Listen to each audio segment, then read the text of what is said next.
तर एक महत्त्वाची बातमी सध्या समोर येते। राज ठाकरे यांची निर्दोष मुक्तता करण्यात आलेली आहे।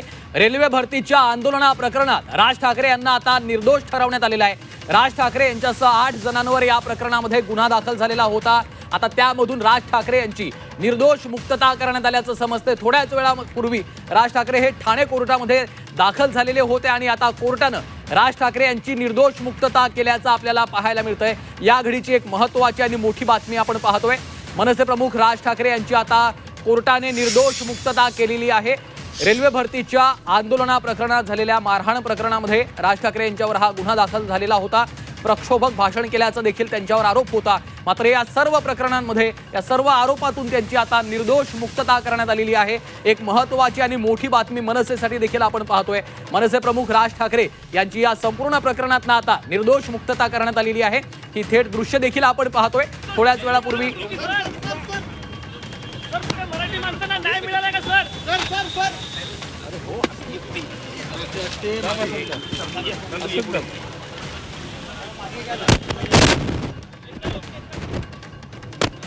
तर ही थेट दृश्य आपण पाहतोय।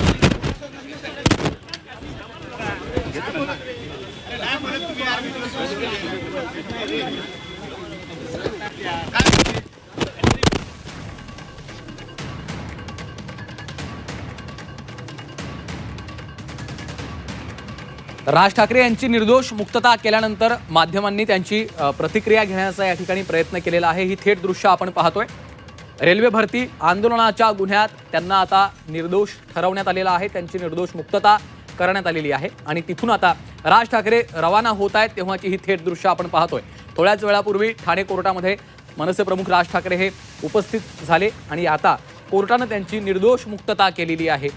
ही थेट दृश्य आपण पाहतोय। आता ते तिथून रवाना देखील झालेले आपल्याला पाहायला मिळतात। 2008 मधलं हे प्रकरण आहे। 2008 मध्ये मनसेनं आंदोलन केलेलं होतं आणि त्याच प्रकरणात राज ठाकरे यांच्यावर हा गुन्हा दाखल झालेला होता। प्रक्षोभक भाषण केल्याचा देखील त्यांच्यावर आरोप ठेवण्यात आलेला होता आणि या संपूर्ण प्रकरणामध्ये आता राज ठाकरे यांची निर्दोष मुक्तता करण्यात आलेली आहे। शुभम कोळी आमचे प्रतिनिधी आपल्या सोबत सध्या जोडले गेलेले आहेत। शुभम सर, आज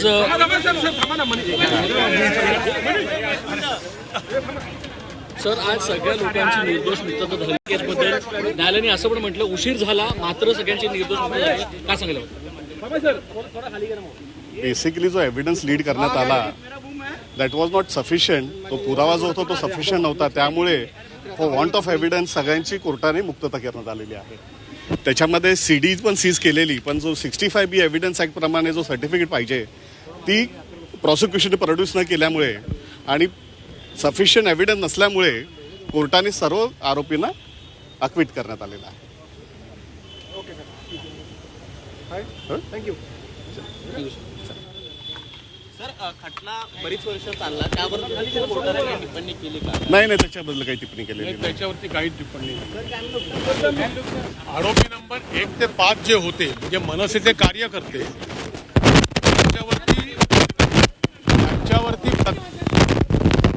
आरोपी नंबर 1 ते 7 जे होते ज्यांच्यावरती प्रत्यक्ष मारहाण केल्याचा आरोप होता त्यांच्या बाबतीत देखील कोर्टाने हे म्हटलेलं आहे की सरकार पक्षाने जो पुरावा दाखल केला किंवा कोर्टासमोर आणला त्या पुराव्यातनं आरोपी क्रमांक 1 ते 7 प्रत्यक्ष त्यावेळेला तिकडे हजर होते किंवा त्यांनी कोणालाही मारहाण केली किंवा ते मनसेचे कार्यकर्ते होते यातलं काहीही सरकार पक्षाला सिद्ध करता आलं नाही। आणि सगळ्यात महत्त्वाचं म्हणजे परप्रांतातनं विद्यार्थी परीक्षेकरता आले होते याचाही कोणताही पुरावा सरकार पक्षाला देता आलेला नाही आहे। त्यामुळे राज ठाकरेंनी काही प्रक्षोभक भाषण केलं आणि त्याच्यामुळे पुढची घटना झाली याचाही कुठलाही संबंध सरकार पक्षाला दाखवता आलेला नाही। या सगळ्या कारणांमुळे सगळ्या आरोपींना निर्दोष सोडलेला आहे।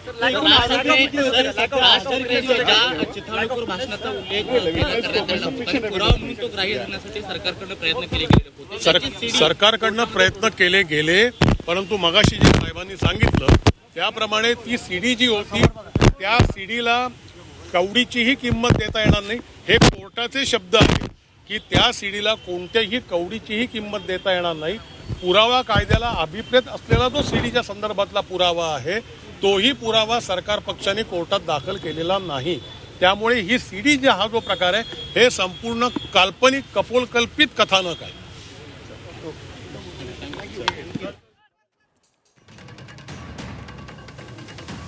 तर आपण पाहतोय वकिलांकडून आता ही प्रतिक्रिया समोर आलेली आहे. रेल्वे भरती आंदोलनाच्या प्रकरणात राज ठाकरे यांच्यासह सर्व आरोपींची निर्दोष मुक्तता करण्यात आलेली आहे. राज ठाकरे यांच्यावर प्रक्षोभक भाषण केल्याचा आरोप ठेवण्यात आलेला होता. मात्र आता राज ठाकरे यांची निर्दोष मुक्तता करण्यात आलेली आहे. आणि याच संदर्भात बोलण्यासाठी मनसे प्रवक्ते योगेश चिले सध्या आपल्यासोबत फोन लाईनवरनं जोडले गेलेले आहेत. योगेशजी, राज ठाकरे यांच्यासह 8ही मनसेच्या पदाधिकाऱ्यांची निर्दोष मुक्तता करण्यात आलेली आहे. आपली काय प्रतिक्रिया? नक्कीच आमच्यासाठी आनंदाचा क्षण आहे. आताच तुम्ही बोलताना म्हटलं की प्रक्षोभक भाषण प्रकरणी, खरं तर प्रक्षोभक भाषण त्याला म्हणता येणार नाही. आम्ही फक्त माननीय राजसाहेबांनी फक्त सत्य परिस्थिती त्यावेळी मांडली होती. आता काही लोकांना त्या सत्य परिस्थितीला प्रक्षोभक परिस्थिती वाटत असेल त्याला आम्ही काही करू शकत नाही. परंतु माननीय कोर्टाने आज आमच्या त्या एकूणच त्याच्या मागची जी भावना होती तिला आज न्याय दिला असं कुठेतरी आम्हाला वाटतंय. वकिलांची देखील प्रतिक्रिया तुम्ही ऐकली असतील. पुराव्यांच्या अभावी निर्दोष मुक्तता करण्यात आलेली आहे. सरकारी पक्ष पुरावाच देऊ शकला नाही या संपूर्ण प्रकरणात. पुरावे असले तर देतील ना. मुळात ज्या गोष्टी आम्ही केल्याच नव्हत्या, आम्ही फक्त आमची मागणीच एवढी होती की ज्या जाहिराती तुम्ही बाहेर देताय त्या जाहिराती तुम्ही इथे द्या, कारण नोकऱ्या इथे आहेत. मराठी मुलांना प्रथम प्राधान्य द्या. याच्या संदर्भात झालेलं आंदोलन होतं आणि त्या आंदोलनामध्ये असे काही प्रकार घडले नव्हते. परंतु हल्ली झालंय काय, कोणीतरी एखादी कानाखाली कोणाला तरी मारतं आणि ते सर्व गोष्टी त्या महाराष्ट्र नवनिर्माण सेनेवरती शेकल्या जातात. असे प्रकार चालू होते. कुठेतरी कोर्टाने आज त्याला चपराक दिलेली आहे. निश्चितच. योगेश चिलेजी, खूप खूप धन्यवाद आपल्या या सविस्तर प्रतिक्रियेसाठी. नयन कदम मनसेचे नेते देखील आपल्यासोबत सध्या फोनलाईनवरनं जोडले गेलेले आहेत. नयनजी, 18 वर्षांनंतर राज ठाकरे यांना हा मोठा दिलासा, मनसेला मोठा दिलासा, कसं पाहता या निर्णयाकडे? नमस्कार. नमस्कार. कसं आहे की हा मराठी माणसाचा विजय आहे. हो, मराठी माणसासाठी केलेलं ते आंदोलन होतं आणि मराठी माणसासाठी साहेबांनी उचललेला आवाज 18 वर्षापासून साहेब अजूनही निरंतर मराठी माणसासाठी आवाज उचलतात. रेल्वेत भरती मराठी माणसाची झाली पाहिजे आणि बाहेरचे परप्रांतीय येतात त्यांना थांबवलं पाहिजे, त्यांना मुंबईतल्या नोकऱ्या देऊ नका, हा विषय होता. आणि आज कोर्टानेही मान्य केलं की त्यात राजसाहेबांचा काही दोष नाहीये, मी निर्दोष मुक्त झालेली आहे. अभिनंदन आहे मनसेच्या सर्व कार्यकर्त्यांचं आणि माननीय राजसाहेबांचं. कसं आहे, हे जे राजकारण होत राहतं ना, ह्या राजकारणातल्या लोकांनी बघितलं पाहिजे की तेव्हा जेव्हा आवाज उचलला म्हणून आज मुंबईत कळायला लागलं की नोकऱ्या निघतायत, त्या पेपरात ऍड यायला लागल्या. नाही तेव्हा पेपरमध्ये मुंबईतल्या मराठी पेपरमध्ये ऍड येत नव्हती. हो, कुठल्या तरी छोट्या छोट्या पेपरमध्ये ऍड यायची. हा खरंच एक राजसाहेबांचा आणि मराठी माणसाचा विजय आहे. धन्यवाद साहेब. निश्चितच. खूप खूप धन्यवाद नयनजी आपल्या या प्रतिक्रियेसाठी. तर आपण पाहतोय झी 24 तासवर एक महत्वाची आणि मोठी बातमी. 18 वर्षांनंतर राज ठाकरे यांना आता हा मोठा दिलासा मिळालेला आहे. राज ठाकरे यांची निर्दोष मुक्तता करण्यात आलेली. तर हे प्रकरण काय होतं त्यावर देखील एकदा नजर टाकूयात. 2008 मध्ये कल्याणमध्ये रेल्वे भरतीवरनं वाद झाला. मराठी आणि परप्रांतीय असा वाद निर्माण झाला. परप्रांतीय तरुणांना मनसैनिकांनी मारहाण केल्याचा आरोप आहे. राज ठाकरे यांच्यासह 8 जणांवर गुन्हा दाखल झाला होता. तर मारहाण प्रक्षोभक भाषण प्रकरणामध्ये कल्याणमध्ये खटला दाखल झाला. 2019 पर्यंत कल्याण रेल्वे कोर्टात हा खटला चालला. 2019 पर्यंत राज ठाकरे कोर्टात हजर राहिले नव्हते. शुभम कोळी आमचे प्रतिनिधी सध्या आपल्यासोबत जोडले गेलेले आहेत. शुभम, आपण पाहतोय या प्रकरणामध्ये राज ठाकरे यांना आता तब्बल 18 वर्षांनंतर हा दिलासा मिळालेला आहे. काय अपडेट्स आहेत? 2, 3, 4, 5 काय सांगाल? अनेक वर्षांपासूनचा लढा होता, आज तुमची निर्दोष मुक्त सुटका झालेली आहे. आज निर्दोष मुक्तता झाली आमची. आज खऱ्या अर्थाने 20 वर्षापासून जे आज आम्ही लोक कोर्टाच्या चक्रा मारतोय राजसाहेबांच्या माध्यमातून, राजसाहेबांच्या आंदोलनाच्या पार्श्वभूमीवरती, तर आज आम्हाला सर्व न्याय मिळाला आहे. राजसाहेबांना आम्हाला सगळ्यांना न्याय मिळाला आणि खऱ्या अर्थाने मराठी लोकांना, मराठी विद्यार्थ्यांना, मराठी लोकांना खरा न्याय मिळाला आहे. ही आज मराठी लोकांची जीत आहे. तुमच्यावर काय आरोप करण्यात आलेला होता? परप्रांतीयांना परीक्षेला बसून दिलं नव्हतं आणि त्याचा तो ठपका आमच्यावरती ठेवण्यात आलेला होता. त्या आंदोलनामध्ये आम्ही सगळे सहभाग होतो. त्या सहभागामध्ये आरोप आमच्यावरती लावण्यात आलेला होता. तर आज न्यायालयाने तो आम्हाला मुक्तता केलेली आहे 20 वर्षानंतर.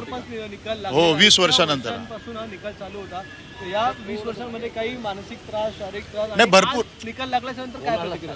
भरपूर न्याय झाला, भरपूर अन्याय झाला आमच्यावरती. 20 वर्ष आम्हाला कल्याण कोर्टातून इकडे, कल्याण कोर्टात ज्या टायमाला सगळं रिन्युएशनला आलं, तिथून मग परत इकडे आमची केसच सापडत नव्हती. इथे ट्रान्सफर केल्यानंतर आता ती चालली आणि आजच्या तारखेमध्ये खऱ्या अर्थाने आम्हाला न्याय मिळाला आहे. एक सीडी देखील सादर करण्यामध्ये आली होती. सीडी- सीडी संदर्भात काय नेमकं? नाही, सीडीमध्ये साहेबांनी जजमेंट असं दिलं आहे की सीडीमध्ये कुठल्याही प्रकारचं चिथावणी भाषण असं झालेलं नाहीये आणि सरकार पक्षाला ते सिद्ध करता आलं नाही. त्याच्यामुळे आज आम्हाला सोडण्यात आलंय. हो, वेळ लागला. पण 18 वर्ष आता मी 45 वर्ष, त्यावेळेस 20 वर्षाचा होतो. आमचं वय त्याला मला 19, पण 18 वर्ष झाले या केसला, तरी पण आम्ही अजून तेवढेच पक्षाचे कट्टर आहोत आणि राहणार आणि कार्य करत राहणार.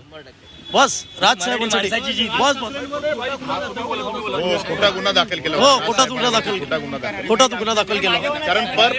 कारण परप्रांतातून लोक इकडे येऊन आमच्या भूमिपुत्रांच्या जर कधी नोकऱ्या हिनावत असेल तर हा खोटाच गुन्हा आहे. आम्ही प्रत्येक वेळेस साहेबांच्या बोलण्यावरती आंदोलन करत राहणार. आम्ही प्रत्येक टायमाला साहेबांचा आदेश आला, जिकडे असेल तिकडे ती वेळ काळ आणि ती जागा न बघता आम्ही आंदोलन करणार म्हणजे करणार. 18 वर्ष झाले पक्ष. आरोपी नंबर 1 ते 7 जे होते, ज्यांच्यावरती प्रत्यक्ष मारहाण केल्याचा आरोप होता, त्यांच्या बाबतीत देखील कोर्टाने हे म्हटलेलं आहे की सरकार पक्षाने जो पुरावा दाखल केला किंवा कोर्टासमोर आणला, त्या पुराव्यातनं आरोपी क्रमांक 1 ते 7 प्रत्यक्ष त्यावेळेला तिकडे हजर होते किंवा त्यांनी कोणालाही मारहाण केली किंवा ते मनसेचे कार्यकर्ते होते, यातलं काहीही सरकार पक्षाला सिद्ध करता आलं नाही. आणि सगळ्यात महत्त्वाचं म्हणजे परप्रांतातनं विद्यार्थी परीक्षेकरता आले होते, याचाही कोणताही पुरावा सरकार पक्षाला देता आलेला नाही आहे.